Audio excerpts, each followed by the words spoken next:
Bienvenue dans ce nouvel épisode de LFPC Podcast. Aujourd'hui, on va traiter de qu'est-ce que c'est la langue française parlée complétée, donc son origine, son fonctionnement et quelle est la différence avec la langue des signes. Voilà, pour ceux et celles qui ne connaissent pas le milieu de la surdité, je vais essayer d'expliquer simplement quelles sont les particularités et les différences. Et ça sera déjà pas mal. Je vais essayer de faire en 10 minutes max. Donc il faut que je fasse attention au temps. Aujourd'hui c'est un peu spécial parce que je me filme en même temps que je parle dans mon micro. Parce que j'avais besoin que ça soit visuel pour expliquer ce que c'est la langue française parlée complétée. Donc je mettrai le podcast sur les applications d'écoute, là type Apple Podcast et compagnie. Et je mettrai également la vidéo sur notre chaîne YouTube, c'est licence underscore, donc tiré du bas, LFPC. Licence tiré du bas LFPC. Ce qui vous permettra un petit peu de mieux comprendre ce que je vais vous dire. Mais normalement, je vais essayer de me débrouiller pour qu'à l'audio, ça soit aussi compréhensible. Donc pourquoi j'ai besoin d'ailleurs d'un appui visuel? Parce que la langue française parlée complétée, en fait, sert à rendre visuel tous les sons de la langue française. À la base, son origine, c'est parti des États-Unis. C'est le docteur Orrin Cornett qui a créé dans les années 60 ce qu'on appelle le cute speech. C'est en fait un système phonologique qui rend visuel tous les sons de la langue anglaise. Et ensuite, comme on a pu voir que ça fonctionnait, ça a été adapté à plus de 50 langues. Voilà, donc notamment au son de la langue française. Et c'est devenu la LFPC. Ça, on appelait le code LPC, puis c'est devenu la LFPC, la langue française parlée complétée. Voilà, donc le docteur Orrin Cornett, pourquoi il a inventé ça? Parce qu'il était administrateur au niveau de l'enseignement supérieur et il s'est rendu compte que les étudiants de l'université Gallaudet à Washington, donc c'est une université pour personnes sourdes, il s'est rendu compte que leur niveau de lecture, leur compétence était moins bonne que les élèves entendants. Donc du coup, il a réfléchi à comment essayer d'aider à rentrer plus facilement dans la lecture. Et il a conçu un système phonémique qui allait symboliser tous les sons de la langue anglaise pour permettre en fait de répondre à son hypothèse qui était que si tous les sons de la langue parlée pouvaient être rendus visibles visuellement avec l'aide de la lecture labiale et de quelque chose qui pourrait aider, dans ce cas-là, si les élèves sourds avaient accès à tous les sons, ils pourraient plus facilement rentrer dans la langue orale et dans l'écrit. Parce que l'écrit, on sait que l'écrit, on est dépendant du son pour rentrer dans l'écrit. On peut le faire sans, mais c'est difficile. Hein, moi, j'ai des élèves sourds qui étaient dans un parcours bilingue, donc vraiment en langue des signes. Et donc, ils sont rentrés dans l'écrit, mais c'est vraiment... c'est plus difficile. Il faisait vraiment beaucoup d'efforts de mémorisation, il faisait un travail incroyable. Donc voilà, donc Orrin Cornett, lui, s'est dit, voilà, comment je peux créer ce système visuel qui va aider à la lecture labiale. Et donc, il a créé le cute speech dans les années 60. Et nous, c'est arrivé plus tard dans les années 70 en France. Mais l'idée, c'était voilà, de rendre visuel tous les sons avec lecture labiale plus quelque chose au niveau gestuel qui allait pouvoir symboliser les sons. Donc ça c'était son hypothèse et ça s'est révélé vrai en fait que si mes élèves sourds avaient conscience de tous les sons de la langue, il y avait une meilleure rentrée dans la langue orale. Donc je fais un point dès maintenant. Au niveau de la scolarisation et plus généralement du projet linguistique d'un élève d'un sourd, d'un jeune sourd, en fait, nous, depuis la loi du 11 février 2005 en France, on accorde aux parents la possibilité de choisir le mode de communication de leur enfant sourd. Donc, soit ils font le choix d'une communication en langue des signes, ou dans ce cas-là, on va être dans un apprentissage bilingue s'il y a une classe près de chez eux, où ça peut être français écrit, langue des signes. Ça peut également être des classes bilingues où on va être et en langue des signes et en français oral pour les élèves bénéficiant d'un projet oral. Et donc, soit les parents font le choix de la langue des signes, et le jeune et toute la famille, et donc dans ce cas-là, on va partir vers de la langue des signes. Malheureusement, la langue des signes, quand je vois certains pays, type la Suède, où quand les parents font le choix d'une communication en langue des signes, on leur donne des cours, les cours sont accessibles gratuitement.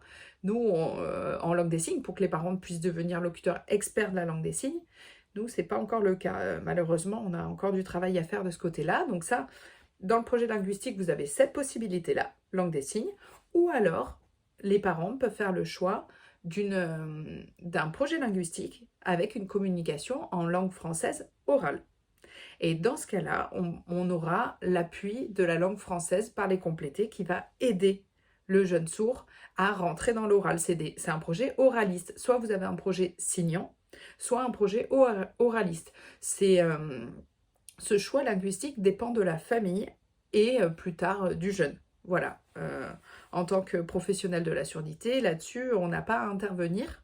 On peut donner le plus d'informations possible, mais tout ce qui concerne les choix, c'est au jeune sourd de les prendre, ou à sa famille, puis à lui-même. Donc ça, c'est le point important à retenir, parce que quand on n'est pas dans le milieu de la surdité, des fois on se dit, ok, personne sourde parle en langue des signes. Pas nécessairement. Une personne sourde peut parler en langue des signes, mais elle peut aussi parler en langue française orale comme une personne entendante. Donc j'en reviens à mon cute speech ou ma LFPC. Le docteur Aurine Cornette se dit, tiens, si je trouve un code qui peut se baser sur la lecture labiale et avec quelque chose de gestuel, je vais pouvoir rendre visible tous les sons. Donc il a créé le cute speech. Ensuite, c'est venu jusqu'en France à la fin des années 70 et a été créée la langue française parlée complétée. Donc, qu'est-ce que c'est que ça? En fait, c'est un code gestuel. Donc là, je vais un peu montrer en vidéo, mais c'est pas très grave pour ceux qui sont sur le podcast parce que je vais quand même essayer de bien l'expliquer. En fait, pourquoi je rends visuel mes sons? Parce que j'ai des sons qui ne se lisent pas bien sur les lèvres. La lecture labiale, on estime que c'est 30% de l'information que je peux attraper en lecture labiale. Parce que je vais avoir... 30%, ça fait pas beaucoup, mais je vais avoir des sons soit qui vont être invisibles en lecture labiale, type un R qui va être au fond de la gorge, je vais pas le voir, ou un son qui va être en co-articulation. Si par exemple je dis train, je vais avoir du mal à saisir le R parce que j'ai le T qui prend déjà toute la place au niveau de la lecture labiale. Je vais avoir aussi des sosies labiaux. En fait, si c'est la phrase, elle est célèbre, mais si vous prononcez « je mange des frites » ou « je marche vite », si je mets pas de son, c'est la même image labiale. Je lis la même chose si je dis « je mange des frites »,« je marche très vite ». Vous ne pouvez pas savoir la différence. Vous allez devoir réfléchir au contexte. Tout ça, c'est très difficile. Quand dans les séries, on voit des personnes qui lisent parfaitement sur les lèvres, à 15 mètres, sur une caméra de surveillance, en vrai, c'est beaucoup plus compliqué que ça. Donc voilà, j'ai une lecture labiale qui ne me permet pas de récupérer tous les sons de la langue française et de langue orale en règle générale. Donc pour ça, on va avoir la langue française parlée complétée. Donc en fait, je vais utiliser ma main dominante. Donc moi, je suis droitière, donc c'est à droite. Et je vais avoir 8 clés, c'est-à-dire 8 configurations de main. Là, j'en montre quelques-unes à la caméra, mais c'est pas grave si vous ne les voyez pas, parce que vous pouvez toujours aller regarder langue française parlée complétée sur Google si vous voulez voir les 8 clés de main.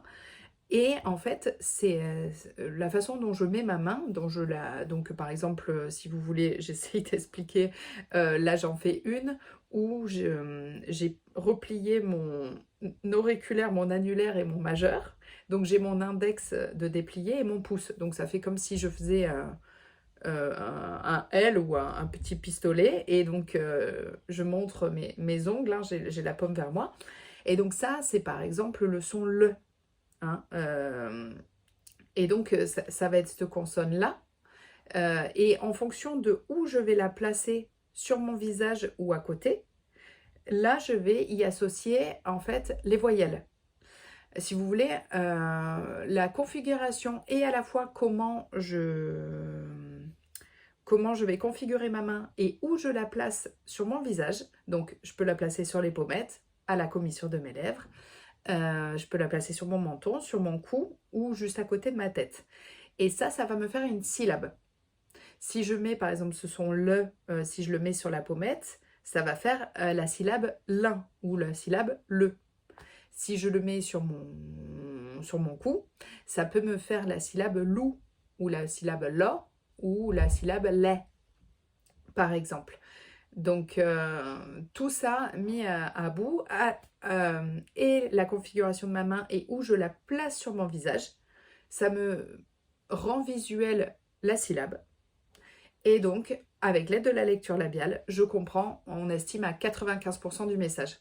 Donc ça paraît un peu flou quand j'explique parce que vraiment, ça mériterait un cours d'1 heure, j'y reviendrai dessus, mais ce que vous avez à retenir, si vous voyez quelqu'un près d'une personne sourde qui utilise une seule main, qui va très vite et qui touche des parties de son visage, sachez que c'est une personne qui parle en langue française, parler complété, avec une main et qui touche son visage.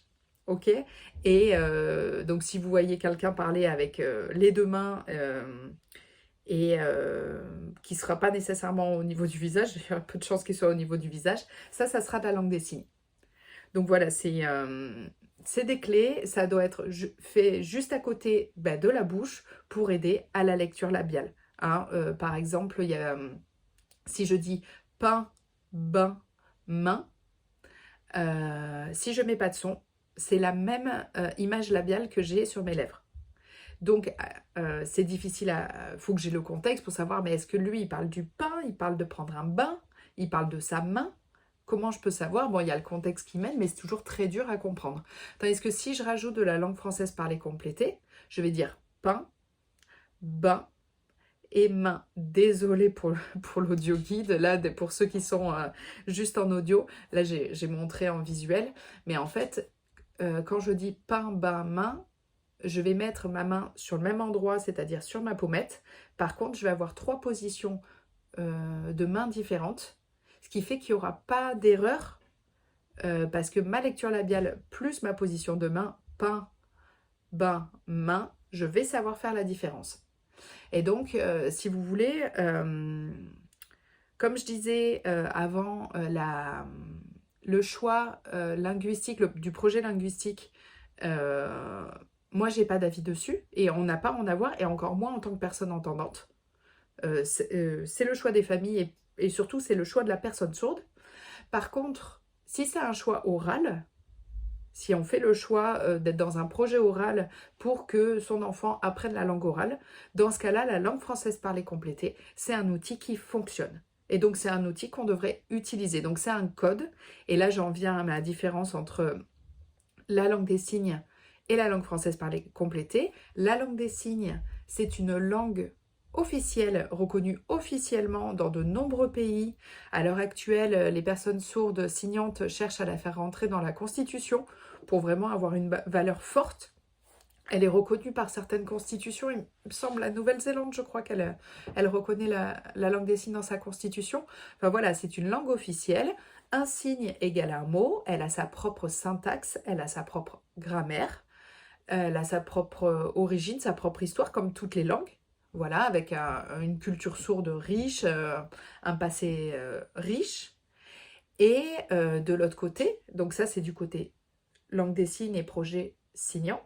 Et de l'autre côté, vous avez la langue française parlée complétée, qui, elle, en fait, c'est un code gestuel pour accompagner la langue française orale.